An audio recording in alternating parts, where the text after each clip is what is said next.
all of the dirt is out there on Ken Paxton.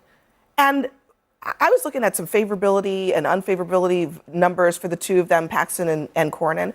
And voters are just as favorable toward Paxton as they are to Cornyn. They are not the same. But voters don't seem to care about the scandals. Well, I would be very clear. They are not the same. Ken Paxton was acquitted at his trial in the Senate of the crimes he was accused of. But his wife has accused him of things that has led her to seek a divorce on biblical grounds. So, and I am sure we're going to hear. I'm sure we're going to hear all about it. There's a lot of corruption, but there's a lot of personal issues too. In today's video, Abby Phillip quickly fact-checks Joe Borelli during a heated discussion on Newsnight with Abby Phillip. There was once a time when scandals, ethical concerns, or ties to extremist groups could bring a political campaign to an immediate end. Today, however, it seems that very little is considered disqualifying as long as a candidate belongs to the right political side. So let's take a closer look and see how Abby Phillip challenges Joe Borelli and sets the record straight on Newsnight with Abby Phillip. I find it really shameful that there's a group of media outlets and people who are willing to spread gossip instead of talking about real issues that Graham is running on. What is your take on this Graham Plattner situation and the fact that Democrats are doing what I would argue maybe Republicans have been doing since 2016 and just saying, eh? Yeah, because of last cycle and the ones leading up to, I think the bar for entry for the Democratic Party has been placed so low because we put it there. You know, Democrats right now just want a candidate who can, speak plain English and communicate to voters and be authentic. But I think we have lost the plot on authenticity. I think Graham Plattner is cosplaying working class. He wears it like a Halloween costume, and that has been placed on him by the same people who have run a lot of progressive candidates across the nation. In this pursuit of getting to know the everyman, we keep picking these people who I think show the worst parts of society. If I am to believe that Graham Plattner can relate to everyday Americans, then that means I am to believe that everyday Americans are okay with Nazi tattoos because they get them accidentally when they're drunk, or because they served in the military. They have very regressive views on race and on gender. I just cannot accept the fact that to gain the working class, we have to dress up people who show the lowest of our values. It does speak to how hungry Democrats are for new blood, though. Then give them a real anti-establishment people. Governor Janet Mills is a very credible person. Governor Janet Mills is very credible, and she lost because of new blood and new leadership. This is just also someone under 50. Voters have a say in this. And if you look at the numbers, Graham Plattner, he has only gotten more popular, since the controversy, since the tattoo, since all of it. That's a real thing. And then, down in Texas, where Ken Paxton was going up against John Cornyn, all of the dirt is out there on Ken Paxton. And I was looking at some favorability and unfavorability numbers for the two of them, Paxton and Cornyn. And voters are just as favorable toward Paxton as they are to Cornyn. They are not the same. But voters don't seem to care about the scandals. Well, I would be very clear. They are not the same. Ken Paxton was acquitted at his trial in the Senate of the crimes he was accused of. But his wife has accused him of things that has led her to seek a divorce on biblical grounds. So, and I am sure we're going to hear. I'm sure we're going to hear all about it. There's a lot of corruption, but there's a lot of personal issues too with him. But just to be clear, on the corruption stuff, that he was impeached by the Texas House, he was acquitted by the Texas Senate. So I think we should be clear about that. That is not the same as someone who has exhibited a pattern over 20 years. I mean, there was a time when a candidate facing repeated controversies, ethical concerns, ties to extremist groups, or major personal scandals would spend weeks trying to defend and explain their actions. Today, many voters have become so politically divided that they often view criticism as little more than background noise and quickly assume it is just another partisan attack. The real concern is that people are starting to confuse authenticity with accountability, even though the two are not the same. A candidate can be straightforward, relatable, and able to connect with voters while still being held responsible for their decisions and behavior. Being authentic should not serve as a free pass for actions that would have seriously damaged a campaign in previous generations. What makes this even more interesting is that political researchers have been tracking this pattern for years. Party loyalty has become so powerful that many voters are now more willing to ignore the flaws of candidates on their own side while focusing heavily on the flaws of their opponents. As a result, personal conduct often matters less than political allegiance. That is why comparisons to races across the country are so important. Whether it is in Maine, Texas, or elsewhere, voters are increasingly showing that they care more about who will fight for their side than whether that person meets traditional expectations of character and ethics. However, that shift comes with consequences. Public trust in institutions is already close to historic lows. Confidence in Congress, political parties, and government as a whole continues to fall. One reason for this is that Americans constantly hear politicians speak about values, integrity, and accountability, only to see those standards set aside whenever they become politically inconvenient. And that is where the irony comes in. Working-class voters do not actually gain anything when parties lower their standards. They still value honesty. They still care about sound judgment.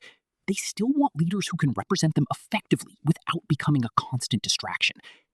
So the argument that voters only want someone who feels genuine misses the bigger picture. Most people want leaders who understand their everyday challenges, while also demonstrating basic competence, integrity, and good judgment. Not just the Nazi There's tattoo. a pattern of prosecuting, it's not just the Nazi. It's the belief that women are responsible for their own rape. I mean, that's appalling and absurd. To have someone believe that women are somehow responsible for being raped, to have people who obviously, sexually message their women while they're married, like these are all bad things, and they just keep getting worse with Graham Plattner. And I think Democrats, as you've seen a couple of them, make pretty strong statements against him. So wait. I think they're realizing that the wheels are coming off the bus. Are over there. affairs disqualifying? This one. Yeah. Marital affairs to be clear, I think the Nazi tattoo is disqualifying. I think the idea that women are responsible for their own rapes is completely disqualifying, and he should be punched in the face, to be frank with you. I mean, that's an appalling thing to say. I think that's different from someone who's accused of bribery and was acquitted. I think that's someone who has issues with his wife that we're going to all hear. We are going to hear all about Ken Paxton's divorce as the trial, I believe, even starts while he's campaigning.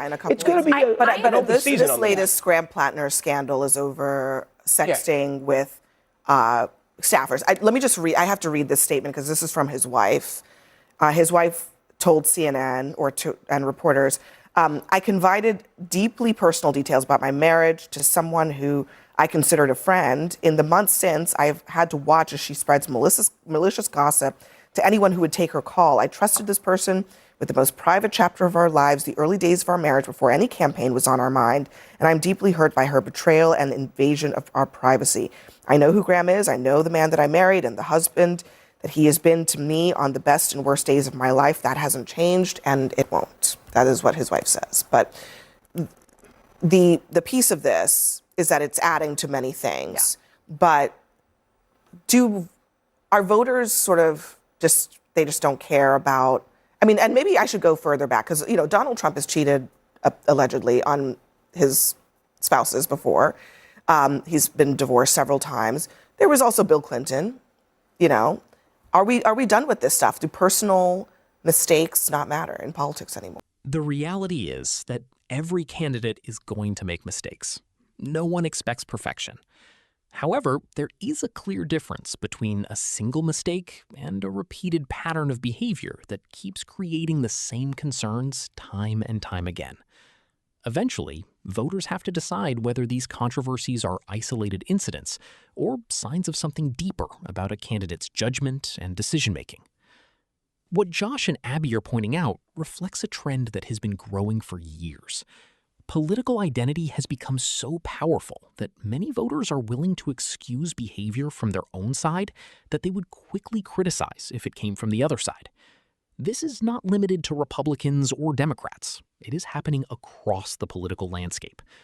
The problem is that when standards are lowered, the impact goes far beyond one election. It influences what future candidates believe they can get away with. If politicians learn that scandals, controversial remarks, or questionable actions carry little to no political cost, there is less motivation for better behavior in the future. And this issue goes beyond a single candidate in Maine. Similar situations have played out across the country, where voters are encouraged to overlook personal conduct because a candidate is seen as representing the correct political side. That is a risky path because, over time, political parties stop competing based on competence and integrity and begin competing almost entirely on team loyalty. Another interesting point is that younger voters consistently tell pollsters they value authenticity, but they also rank honesty and trustworthiness among the most important qualities they want in elected leaders. Those qualities should work together. Being authentic should never mean being free from accountability. The larger concern is that Americans are already losing confidence in institutions, government. Sadly, I mean, I'm nostalgic for a time when Bush getting a DUI or Obama smoking weed was shocking and led the news for a couple weeks. And sadly, I think we're at a point in American politics where it isn't disqualifying. And it's funny, I mean, I was kind of surprised to see the reaction from folks like Cory Booker now sort of raising questions about support for Graham Plattner in light of these affairs, because frankly, adultery and infidelity now seems so ubiquitous in American politics. So to me, that wasn't even the most shocking thing. I think Democrats, though, now are trying to backpedal a little bit because they realize it's this constant drip, drip, drip. It wasn't just the Totenkopf tattoo. It wasn't just the basically making fun of veterans for getting shot at. It wasn't the sexual acts in porta potty. It's continuing to drip, drip, drip. And so I think they're kind of aware that maybe they've made this Faustian bargain. And bear in mind, I think for so long they tried to say, oh, we have the moral high ground because Donald Trump. That was their argument for everything. And so now they've somehow embraced somebody with a Nazi tattoo. I mean, it's kind of beyond the pale. Yeah. And I would also note, too, but this is all in the name of getting out Susan Collins, who is the most moderate Republican in the Senate. It's a really tough situation for them to say, oh, yeah, elect this guy with the Nazi tattoo to beat out Susan Collins. Right. Right. These personal and professional failings by both of these bad men are not disqualifying, but they might lose them the elections. It might be enough because not everyone cares that they're allegedly corrupt and allegedly taking bribe. It is a pattern with Paxton, by the way. A lot of different accusations, but some people do, and that could be the difference in these tight races. And they didn't have to choose these people who have these problematic records. And I'll just say one last thing: as someone maybe the only tattooed person on the panel, that you know what your tattoo is, okay? Yeah. No, I have 2 tattoos. I know exactly what they mean, okay, because they're tattooed on my body. And if I got drunk and got something tattooed, I wouldn't keep it for 15 years without checking it out. You know, you could Google it now. You do a Google image. 15 years, 17 years later, I don't buy it. I think people know what their tattoos are. I'm here to tell you. Now I want to know what your tattoos are. For many years, both political parties argued that character mattered. Candidates would spend weeks apologizing for mistakes, explaining controversial remarks, or trying to convince voters that they were trustworthy enough to hold public office. Today, however, it often feels like many voters have decided that as long as a candidate is fighting for their side, almost everything else can be ignored.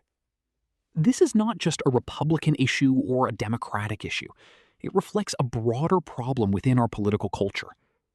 And to be fair, Josh raises an important point about accountability. At some stage, voters have to determine whether repeated controversies are simply bad luck or signs of a larger pattern. Most people understand the difference between making one mistake and repeatedly finding yourself involved in similar scandals over and over again. If an average employee had controversy after controversy following them throughout their career, most employers would eventually start asking serious questions. The tattoo controversy is another example where common sense comes into the conversation.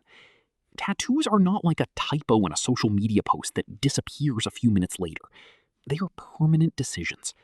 People usually know what they are choosing to put on their bodies, and when they do not, they tend to find out fairly quickly once concerns are raised.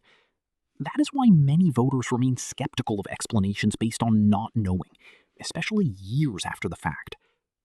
More importantly, this entire discussion shows how political polarization has changed the standards people apply